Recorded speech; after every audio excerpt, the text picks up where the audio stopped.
Hello students, हम कर रहे हैं प्रोबेबिलिटी चैप्टर क्लास 10 सीबीएसई का बोर्ड क्वेश्चन। ये क्वेश्चन सीबीएसई 2025 में पूछा गया है। ओके, और ये असर्शन और रीजन का क्वेश्चन है। तो क्वेश्चन क्या कहता है, in an experiment of throwing a die, मतलब डाई फेंकी जा रही है, तो हमें एक असर्शन और एक रीजन दिया है और हमें बताना है कि क्या इसमें से सही और क्या गलत है। ओके, तो असर्शन क्या कहता है, event E1 is getting a number less than 3, ठीक है। ओके, और E2 क्या है, getting a number greater than 3 are complementary event.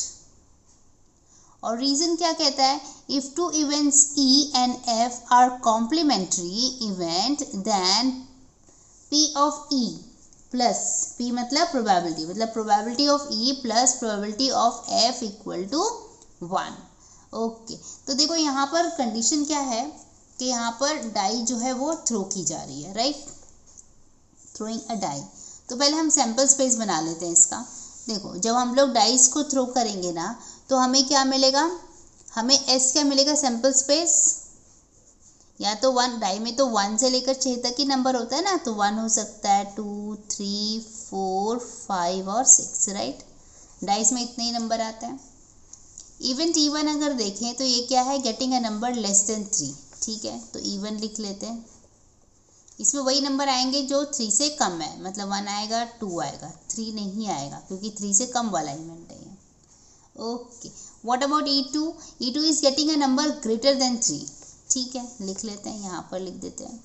E2 क्या है, नंबर ग्रेटर देन 3, मतलब कहाँ से चालू होगा, ग्रेटर देन 3 मतलब पहला नंबर 4 आता है, 3 से ज़्यादा 4, फिर 5, फिर 6। ओके, तो ये हमने क्या किया, असर्शन को हमने लिख दिया है।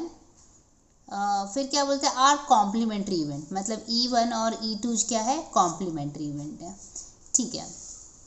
देखो, अगर हमें ये चेक करना है कि क्या ये दोनों E1 और E2 कॉम्प्लीमेंट्री इवेंट है, तो हम लोग यूनियन ऑफ E1 और यूनियन ऑफ 2 निकालेंगे। मतलब क्या, हम लिखेंगे E1 यूनियन E2, मतलब दोनों को कंबाइन करेंगे तो क्या मिलेगा, देखो हम लोगों को 1, 2 और यहाँ पे क्या मिलता है 4, 5 एंड 6, ठीक है। लेकिन union of E1 and E2 जो है वो सैम्पल स्पेस के बराबर नहीं है। क्यों नहीं है भाई, क्योंकि देखो यहाँ पर 3 है, यहाँ पर 3 नहीं है, मतलब सारे नंबर है लेकिन 3 यहाँ पर नहीं है। जब 3 यहाँ पर नहीं है, इसका मतलब जो हमारा S है वो मैच नहीं हो रहा है। और अगर सैम्पल स्पेस के बराबर नहीं आता है union of E1 and E2, then it is not a complementary event, ठीक है।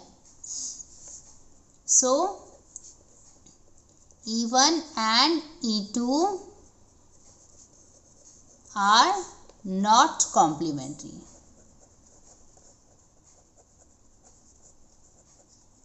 मतलब हम क्या लिख सकते हैं, assertion is false, right?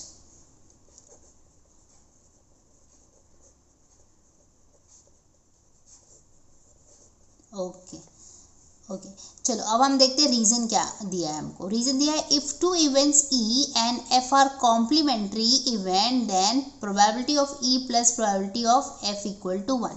तो यस, ये बात सही है कि जब दो इवेंट क्या है, कॉम्प्लीमेंट्री है, तो उनकी प्रोबेबिलिटी को जब हम ऐड करते हैं तो लास्ट में 1 आता है। तो हम यहाँ पे लिखते हैं रीजन इज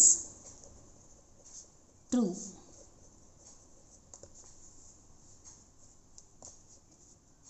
तो इसका आंसर क्या आएगा, तो इसका आंसर आता है D, जहां पर हमें बोलता है कि assertion is false but reason is correct.